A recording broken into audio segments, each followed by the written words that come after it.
এবং আজকে 54-55 জাল মুক্তিযোদ্ধার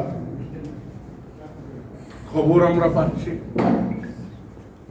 আমি একদিন এক জায়গায় বলেছিলাম যে 71-এ ষোড়শ বাহিনী হয়েছিল, তোমরা জানো কিনা, খেয়াল আছে কিনা আমি জানি না।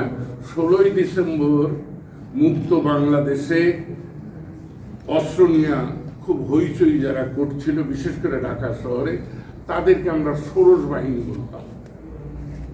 তো আমি ব্যঙ্গ করে বলতেছিলাম মুক্তিযোদ্ধা সংসদীয় কমিটির সভায় যে এখন একটা সপ্তদশ বাহিনী হয়েছে, অর্থাৎ 2017 সালে তাদেরকে সুযোগ দেওয়া হয়েছে, তারা মুক্তিযোদ্ধা হয়েছে।